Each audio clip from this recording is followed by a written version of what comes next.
Assalamualaikum warahmatullahi wabarakatuh. Salam sejahtera bagi kita semua.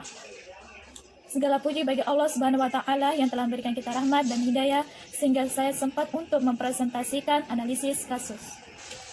Yang terhormat kepada Ibu Dr. Hajah Syamsidah MPD selaku dosen mata kuliah perkembangan peserta didik. Perkenalkan, nama saya Rani Afisa Soleha MK, NIM 1928040008. Kelas 01 Konsentrasi Tata Busana, jurusan Pendidikan Kesejahteraan Keluarga.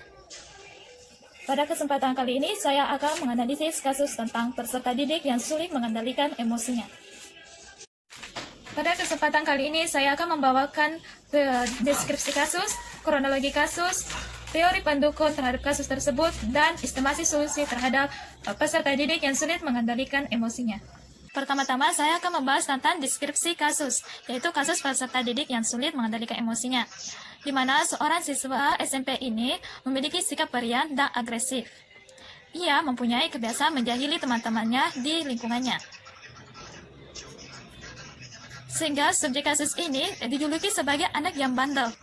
Ketika di sekolah, siswa tersebut tidak konsentrasi dalam belajar dan sering mengganggu teman-temannya pada saat proses belajar berlangsung. Dan ketika teman-temannya membalas perbuatan siswa tersebut karena dijahili atau diganggu pada saat proses belajar, siswa tersebut tidak menerima ketika ia diganggu dan ia marah kepada teman-temannya. Dan tidak heran sering terjadi keributan dan pertengkaran antara siswa tersebut dan teman-temannya. Orang tua subjek kasus yang ini atau siswa tersebut memberikan kelonggaran kepada anaknya, kebebasan dalam bergaul, berkomunikasi dengan orang lain. Nah, hal tersebut secara tidak langsung atau secara tidak sengaja dapat memberikan pengaruh buruk terhadap subjek kasus. Dan menurut ibu terhadap subjek kasus yang saya angkat, dia juga memiliki sifat yang sama terhadap ayahnya, yaitu mudah marah atau mudah emosi. Baik, selanjutnya yaitu kronologi kasus. Adapun faktor-faktor penyebab subjek kasus yang sulit mengendalikan emosinya, yaitu pertama faktor internal, di mana perubahan jasmani. Subjek kasus ini yang senang mencoba sesuatu yang baru tanpa memikirkan akibatnya. Dilihat dari subjek kasus memasuki masa remaja, di mana masa remaja mencari jati diri dan senang melakukan hal-hal yang baru. Sehingga ketika ia mendapat teman, ia ikut-ikutan berkelahi. Dari salah satu teman perkumpulannya ada yang terlibat masalah. Selanjutnya, kematangan dan kecerdasan emosi yang kurang. Hal ini terkait dengan faktor kematangan dan kecerdasan emosi yang kurang pada subjek kasus. Karena subjek kasus memahami betul bagaimana mengendalikan emosi yang benar.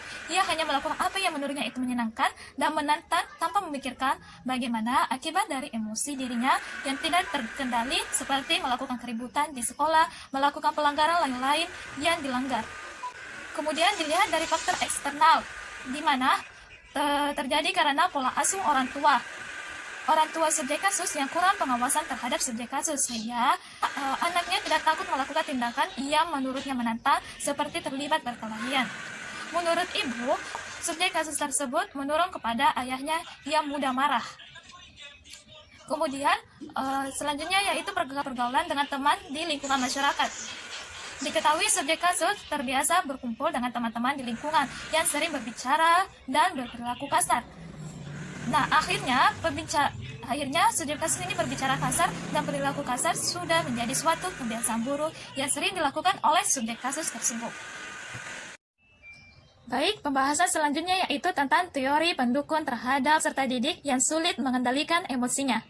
Adapun teori yang saya ambil yaitu tentang kecerdasan emosional, di mana kecerdasan emosional anak ini kurang. Jadi, saya mengambil teori kecerdasan emosional.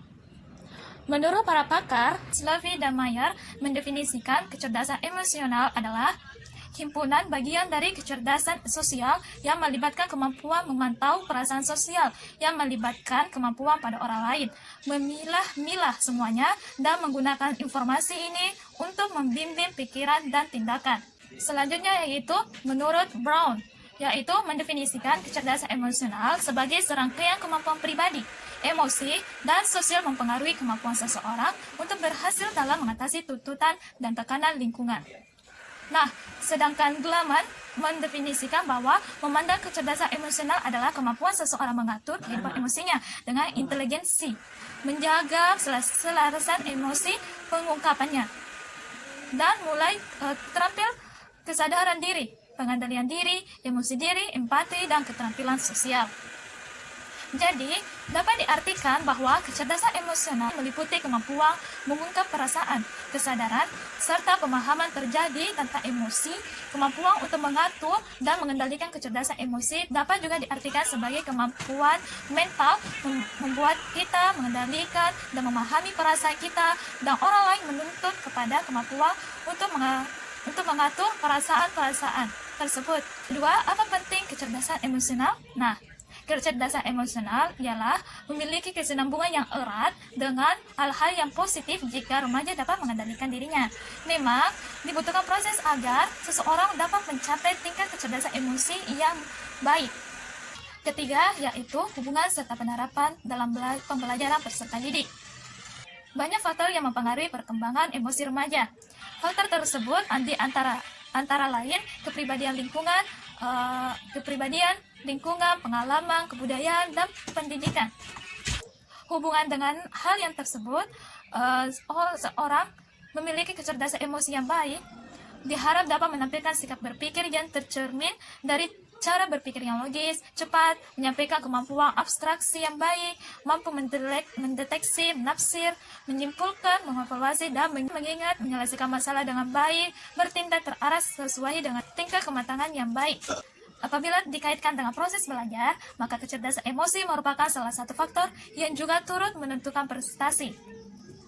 Dalam penerapan kecerdasan emosi, ketika pembelajaran peserta didik, itu merupakan hal penting untuk dilakukan, di mana peserta didik diarah untuk secara perlahan-lahan mengembangkan, mengasah, serta mengendalikan emosi yang dimiliki sehingga berdampak baik bagi kehidupan siswa tersebut, baik di dalam lingkungan sekolah maupun di luar sekolah, dan bidang akademis dan non-akademis.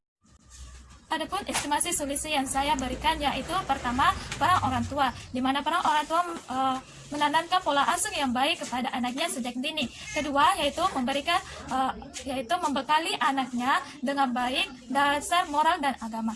Ketiga, yaitu mengerti komunikasi yang baik dan efektif antara orang tua dan anak. Keempat, yaitu menjalin kerjasama antara orang tua dan guru.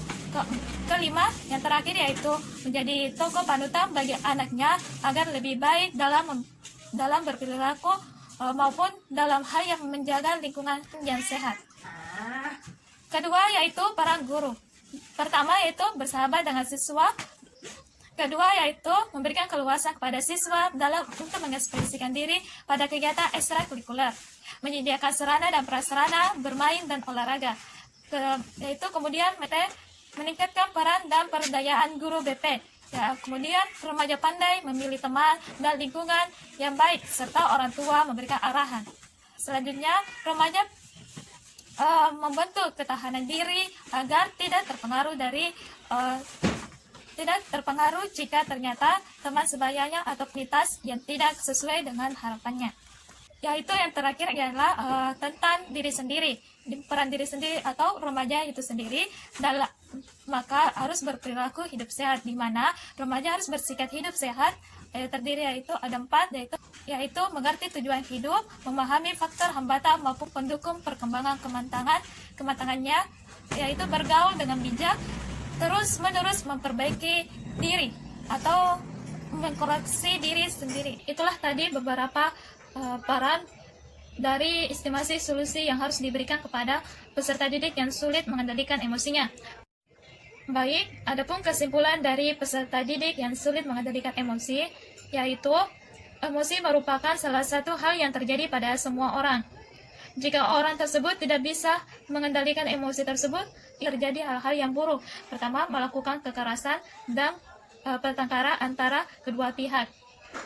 Emosi tidak akan bisa dikendalikan jika seseorang berpikir lebih baik atau mengendalikan dirinya sendiri. Jadi emosi bisa saja terjadi, dan jangan sampai emosi tersebut merusak suatu hal di sekitar kita. Sekian dari saya akhiri. Wassalamualaikum warahmatullahi wabarakatuh.